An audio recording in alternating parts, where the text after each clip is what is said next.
Thank you everyone for joining. We're going to get started.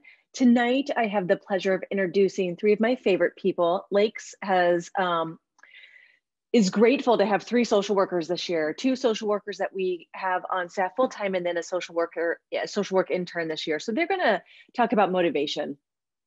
I am Rebecca Holst, Assistant Principal of Student Services, and in the traditional year, sometimes high school students really struggle with motivation. Their brain is still developing. They go in and out and ebb and a flow of really either loving school or not liking school and being motivated and being unmotivated. The COVID-19 pandemic has really escalated all of that for students, for adults, for really just everyone. And we see it at school all the time. So these three experts are going to just kind of talk it through with parents and throw out some strategies that are based in research and have been kind of tried and true, and hopefully can give parents just some tips and tricks to help motivate their student. So we are recording this. If you want to refer back to it later, I will be blasting this out on Monday. And if you're with us tonight and you have a question, in the bottom of your screen, there's a Q and an A. If you just click on that, you can type your question in there and we will do question and answers at the end. Thank you so much. And without further ado, I will hand it over to the social workers.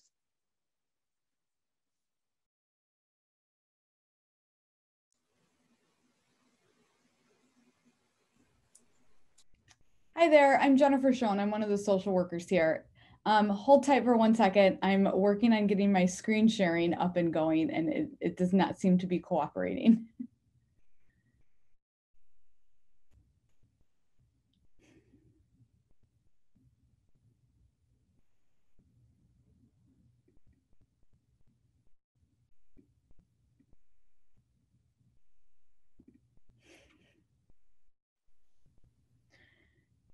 It's asking about security preferences and it's not letting me share my screen. Mr. Bush is on his way to your office. It's a good thing you guys were at school tonight.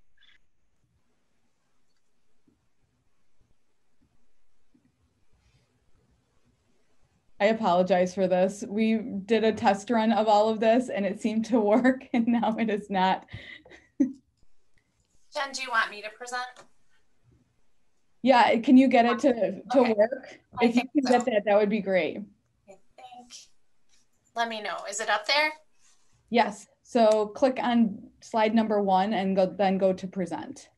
Okay. Oh, sorry. Oh, that was my fault. I'm sorry. You're great. You're doing okay. great. Is that right? Yes, yep, perfect. you're good work, Deborah. Thank you. Okay, sorry about that, parents. So my name is Jennifer Schoen. I am one of the social workers here, like Mrs. Holst said. I'm going to get started by talking about the teenage brain a little bit and just give some information about, maybe help to understand why some of the behaviors that we see are happening right now.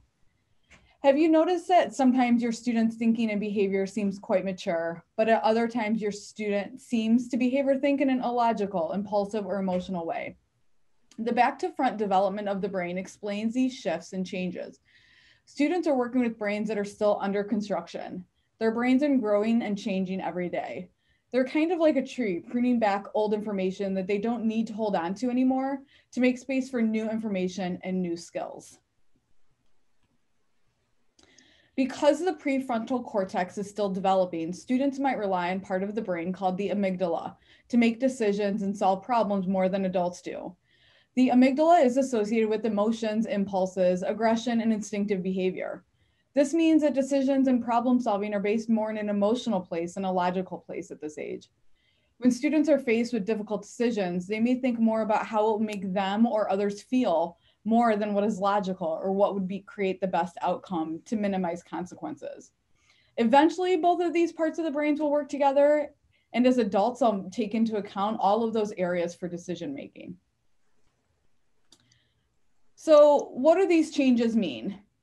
Based on the stages of brain development, adolescents are more likely to act on impulse, misread or misinterpret social cues and emotions, engage in dangerous or risky behaviors, become argumentative, or react like over the top when heightened emotions are involved. So when we think about this, we know that decisions might be made impulsively, and they may make them based on emotions. They might feel they're not thinking about the long-term consequences. They might not be able to create and follow through on a plan. And we have to remember they're becoming more independent and working on building their identity of who they are. They still might need help building their self-discipline and becoming responsible. A big piece of this is that they still might need you to check up on their grades and work completion to help support them. And they might not understand even the short-term and long-term impacts of their decisions at this stage.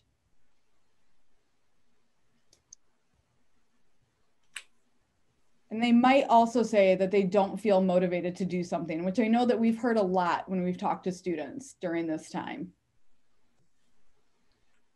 So I want to take a second to talk about the motivation. We know that there's two types of motivation. We have extrinsic and intrinsic motivation. Extrinsic motivation comes from that outside of us. It's an external reason why we do something. We do it because we feel compelled to, because maybe somebody told us to do it. And oftentimes that motivations increase due to a relationship that we have with another person. Intrinsic motivation means that task is done for an internal reason. People are often internally motivated by working for an inspiring leader, in this case, possibly a teacher that they like, or because they have a personal interest in it. And we know that students are more likely to do something if they connect with the content or subject area, but maybe less motivated if that topic is less desired or not an area of interest for them at all. And sometimes it becomes even more difficult for them to feel motivated if it's a challenging subject. Underneath intrinsic motivation, we have two additional types that kind of feed that intrinsic motivation. Interjected motivation is similar to intrinsic in that it's internalized, but it has a distinct aspect to it that if it's not done, that person might feel this tension of guilt, which sometimes that guilt then can then motivate them to complete that project. Identified motivation is where a person knows that something needs to be done, but has not yet decided to do anything about it. And this is where we're seeing a lot of kids struggle, where they need help creating that plan and need that support. There is a picture of money in the top corner because we do hear a lot from students that they'd be more motivated to do it if we paid them. But I think we're going to come up with some other strategies tonight. And some important things to remember about motivation is that it's a process that initiates, guides, and maintains goal-oriented behaviors. It's what causes you to act, whether it's getting a glass of water to reduce thirst or reading a book to gain knowledge. Motivation involves the biological, emotional, social, and cognitive forces that activate behavior. In everyday usage, the term motivation is frequently used to describe why a person does something. It's the driving force behind human motivation. Students are identifying lack of motivation as the reason for their difficulties during remote and hybrid learning. It is a desire or not desire to do something, and students often follow up that statement of, I just don't feel like doing it, which insinuates that they need to feel a certain way, often happy, in order to complete a task. Because students' brains are operating more in that emotion-based part of their brain, their amygdala, during this time, they believe they need to feel a certain way, which is happy, in order to do something. And we know that students at this time are not always happy to write that essay or complete that homework. As adults, our prefrontal cortex of our brain is fully developed, and we know that there are things that we need to do regardless of how we feel. Adults use the logical part of our brain, that front part of our brain, to form these decisions and evaluate outcomes and consequences of the choice that helps motivate us to complete a less desirable task. Knowing this, there are some things that we can do to support our students to create the environment they need to increase their academic success. Mrs. O'Brien is going to share some of those techniques next. Hi, I'm Mrs. O'Brien. I'm the social work intern at Lakes this year. So how can we help our students be successful during this time of remote and hybrid learning? I'm going to share some techniques that we can utilize to help set them up for success. The learning environment is very important. When your student is on their out-of-building rotation, they need a space to work remotely from home. If a student is having difficulty completing work or paying attention, one of the first things we would ask for them is to describe their working environment. Where are you working when you're at home? There may just be too much going on around them while they're trying to complete their work, too many other things competing for their attention. Research tells us that it's difficult to focus on a task if we are surrounded by distractions. We recommend that you do your best to offer a space to your student that will minimize distractions. If they're working from a public area of the home, your kitchen, your living room, there may just be too much going on around them. So we ask you to really minimize that, no TV. We know this can be difficult right now since many adults and siblings, they're also home working remotely from the same area. So if your student is able to work privately in a bedroom or a spare room, we also want to make sure we minimize distractions in that space as much as possible as well. It may be difficult for them to stay alert and focused if they're, laying down, relaxing in their bed, trying to do their homework, paying attention to class. Working in that way can signal our brains that it's actually time to sleep and not time to work. So wherever your student can work, it's best to have a designated desk or a table for them to utilize. And also to keep that physical space free of distraction as well. We can see, in the kind of the pictures that we have up here. So the space up at top, it's kind of got a clean, clear look. There's just the bare bones things that you would need, a computer. I don't see a notebook in there, but maybe a notebook. And looking at the picture below it, there's a lot more in that picture that is competing for our attention, right? So we can imagine it just would be easier to get work done if we had the physical space represented in the picture up top. So next slide, please. So by now we've all heard the recommendations that we have to follow a schedule, right? If you're working from home, if you're working remotely, follow a schedule. That's how you can be successful right now during remote hybrid learning. I know we all just kind of want to shrug it off and say, ugh, that's just not working for me. I've tried it, didn't work. But I would ask us to really be honest with ourselves. And I know I can be guilty of it too. And are we actually giving it a fair shot, this trying to schedule ourselves thing? Are we just trying it for a day and then saying, oh, that didn't make a difference, it's not working for me? So I would ask us to try and be more consistent in our effort. Are we really giving it our best effort? So getting a good night's sleep, waking up at the same time in the morning, having breakfast, changing out of our pajamas. These are all things that can help signal our brains that it's time to get working. So also in speaking with students, many have stated that setting timers or alarms has been helpful in keeping them on task and attending their classes on time. We also know that multitasking is not beneficial. It may seem like a lifesaver and a time saver, but the working memory can only handle one task at a time. So that brings us to cell phones, right? That's the biggest distraction for students and probably us as well.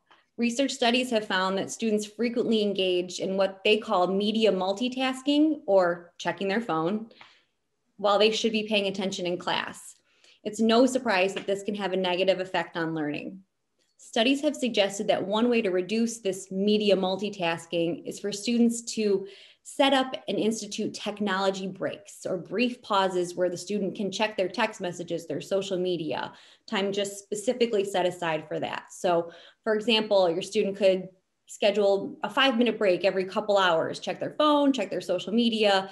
This would in turn make them less likely to engage in that behavior outside of that preset technology break time. So when they need to be paying attention in class, they can focus on that. You can also help your student create a daily schedule. Plan some time for them to log into their Google Classroom, see what they have to do, check and organize their emails. One thing we hear a lot is students are really struggling to use email efficiently. So any support you can give them in this area would be so beneficial. Help them write and send emails to their instructors. There's also academic support for your student at Lakes. They can email their teachers for help or to set up specific meetings. Know that there are daily office hours available from 2:30 to 3:30 for each instructor. Teachers are also available via Google Meet every Friday. Students can use this time to meet with their teachers for any reteaching, to ask questions, to make up work. Teachers also have the Google Meet open for each class during the entire class period. So this means that even if your student is working independently during a period, they can always go back into that Google Meet for support if they have questions, if they just need questions answered during the actual class period. Those teachers are still available. There's also math and English support available during your student's lunch period. We want to do everything we can to make sure if your student needs something that we are here to provide that support. This includes academic and emotional support. So now Ms. Kay is going to share ways that you can also support your student. Hi, I'm Miss Kay Sterling. Most of the students call me Miss Kay. And when thinking about this presentation, the three of us were doing a lot of talking about it, a lot of looking up research, listening to different things. And we wanted to peel that layer back one more thing. You know, we do know that all those executive functioning skills that Miss O'Brien just talked about are super helpful. The organization, the staying focused, removing the distractions. We know that those are very helpful, but we took it that one step further of really looking at how emotional regulation, stress management, and connecting with others gets us in the place where we can be focused, where we can be self-disciplined, and we can do all those executive functioning skills that she just talked about. So in our homes, I think these are three areas of growth that all of us can have. As adults, I know I can always, still be growing in self-regulation and in stress management. So if we're modeling these things in our homes and we're helping our students develop these skills and we're just supporting them in their development is kind of where we want to help all of our kids grow to so they can do their best and feel motivated. So when we're talking about self-regulation, I just picked out a couple of things that I think are really important at this time because there's so much negative going around. We've just had it bombarded with us in our homes, is making sure that we keep our houses maybe in an environment that's pretty positive as we can keep it during this time. So restating things, when we're talking about things, making sure that, when we come home and after a bad day, are we talking super grumpy about how things went, or are we going to kind of think about like, I'm going to have a better day tomorrow, and modeling some of that behavior for them. So the environment and the mindset of what is that environment. We want to keep hope alive right now for our students. It's really important that they know that there is a light at the end of the tunnel. We will all be back together at some point. So keeping that hope alive is super important.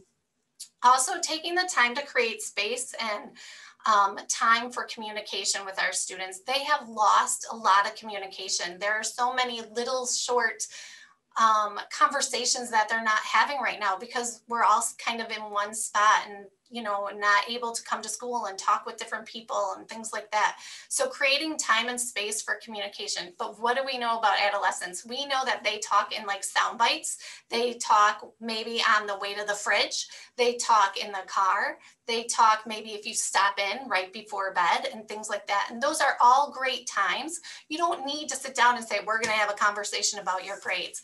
It's sometimes those conversations just develop out of those sound bites.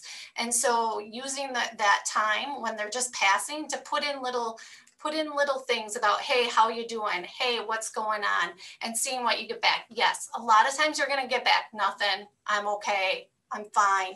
Things like that. But just continue to ask and they know you're always there. Also being their cheerleader. This is not always easy. This is kind of versus being the naggy person. And that's a hard balance. I mean, it's a really hard balance when you need something to get done just to be the cheerleader to help get it done rather than saying like, hey, we're getting this done now. So being that cheerleader and trying to stay in that place is really important. Moving on to kind of supporting and developing and modeling stress management. Again, just picked a couple of things that really at this time, I think we thought were most important. And self-care, modeling. I think the biggest thing is we all really want to do these things, but it's not easy. So when we can model good sleeping behaviors, when we talk about this household has good sleeping behaviors, and these are the times like maybe things get shut down or lights get out, and we know they're not falling asleep right away. That is totally understandable. But if we can model that and try to set some limits on that, that's great. Also the same with exercise. If our students are watching us do that, or even, we do it as a family, and it can be as simple as going on walks or, and that's really cold right now. So I understand that would be hard, but like, I know a family that gets up and they all do a video together, which I think is so cool. So like, just if we could do things like that with our students would be great. Seeking support. Miss O'Brien just talked about all the supports we have at school. And so encouraging them to seek those support. I just urge, if your student comes to you and says, I think I need to talk to someone, or I think I need help from my teacher, as she said, help them write that email. You know, pick up the phone and say, you know, I can call a social worker at school for you. You can get help. We'll figure this out. And if you're feeling that way, it's always good to model that as well, finding someone that you can talk to. The next skill is kind of reducing judgment. Right now, I think in just adolescence life before the pandemic, judgment is overflowing. And we know that from like the social media. We know that from like how much pressure there is to be in the right school or be on the team and all that. There's just judgment everywhere. So when we're talking to our students, try to remember to stick to the facts. Like I always use the example of like when you're talking about maybe a low grade, just stick to the facts. Like you got a 69 on this test instead of saying like you did horrible on this test. It comes out very different. And when you stick to the facts, you can talk about the facts and it places it all right there. And there's no judgment in it. Then using words like we implies that we're in this together. So using words like you got a 60 or there's a 69 on this test. How can we like solve this? What can we do? And things like that. That implies that you're shouldering some of that for them, that they're just not out there hanging to solve these problems all on their own.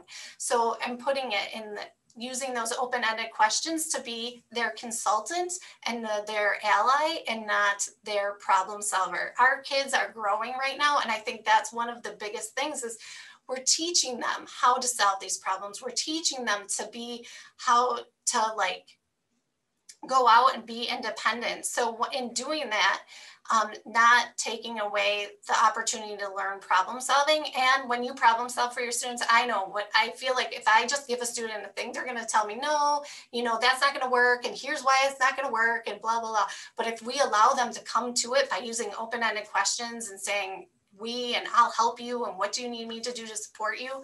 Sometimes that can be more helpful because they come to the answer themselves.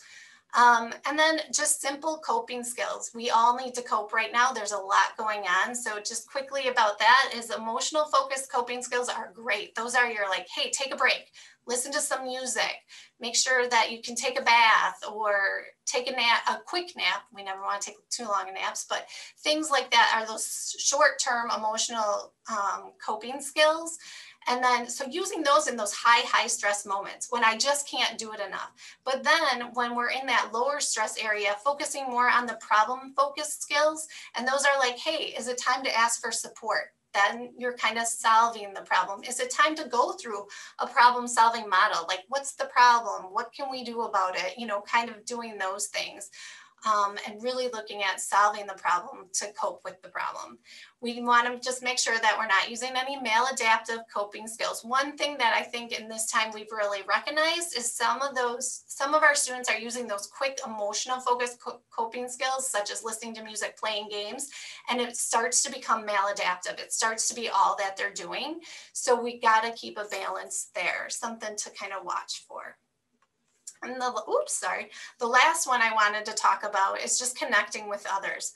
We know we're humans and we're made to have connection. So staying connected hasn't been the easiest thing right now, but it's something that we want to try to do. So if we can model or encourage our students to talk to someone, if they can, outside of the house, one time a day, just to have a conversation, not a work conversation, it's just a general conversation of like, hey, how you doing? Or did you hear what happened? Or just some human contact that's not about work or about school.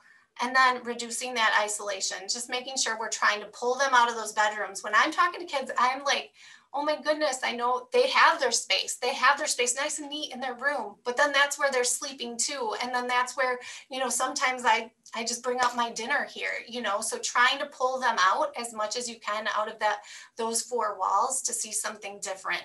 Maybe just even I've told kids, please just step out onto the porch and sit there for a second, just to know that that's refreshing. Look at something different, you know. So, and then the last thing with relationships is, you know, there has been a lot of creative ways to have these interactions, such as what we're doing right now.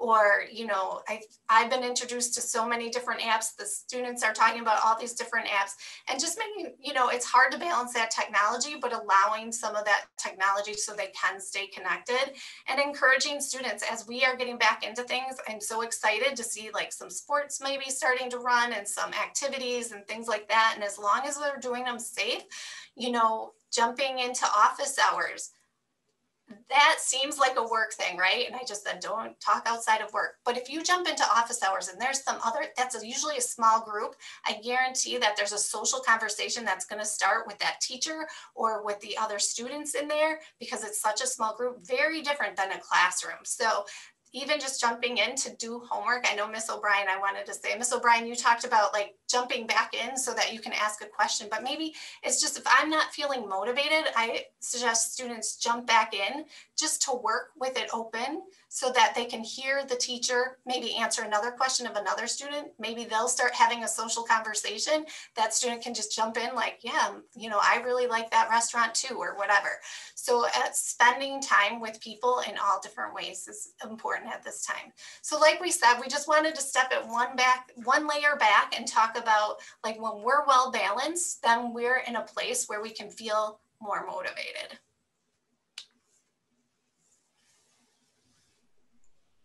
Thank you, everyone. We wanted to provide some time for questions that you might have about some of the strategies or supports, or something that maybe is going on that you just wanted to ask. So Mrs. Holst is going to help us out with some of the questions that maybe you put up in the chat for us.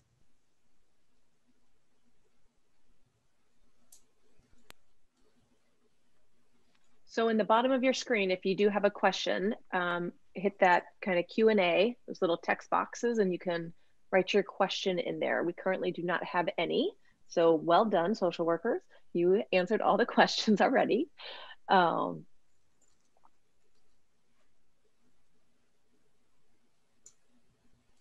just give it a few minutes and see if something comes to mind. I think one of the things that's important to know is if your student is saying that they're struggling with Wi-Fi or connectivity during class, they can just tell their teacher, I'm going to turn off my camera because my Wi-Fi is acting up. That turning that camera off and giving the Wi-Fi a little bit of break seems to work for a lot of kids. If it's a significant problem, please give us a call. We will see what we can do to troubleshoot that. We have heard that, especially with multiple students and parents working from home. All right, it appears as if okay, if anybody has a question, don't try the chat box, try the Q&A.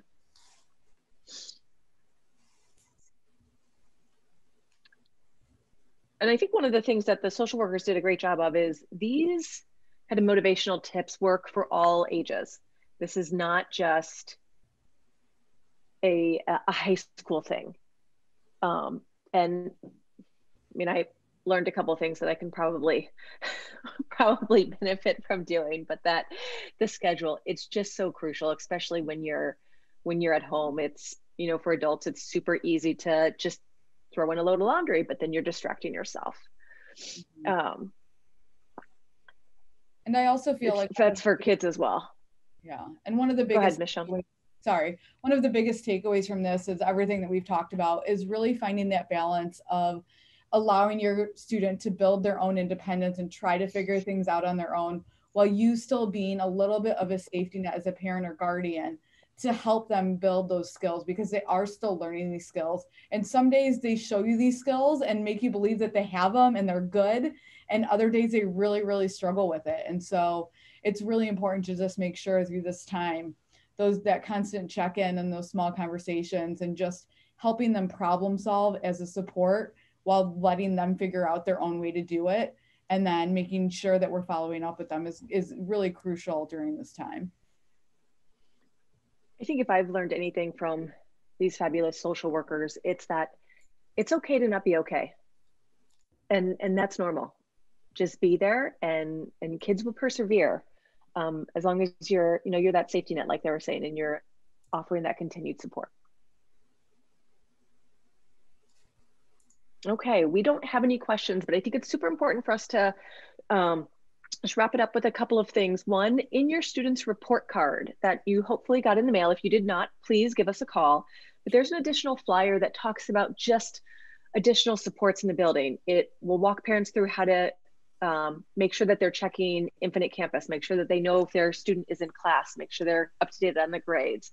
So that flyer is really important. It's also in my weekly update. On Mondays or the first day of the week, the school week, I send out through Infinite Campus. It's called News from the Nest. And it will have this recording in it, but it also has other kind of tips and tricks for just navigating virtual learning right now. And I lost the other thing, shoot. It was right there, now it's gone. Oh, if you need support, social workers, all of their information is on our website.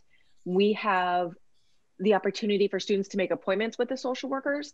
But if you need other mental health supports, we have that as well.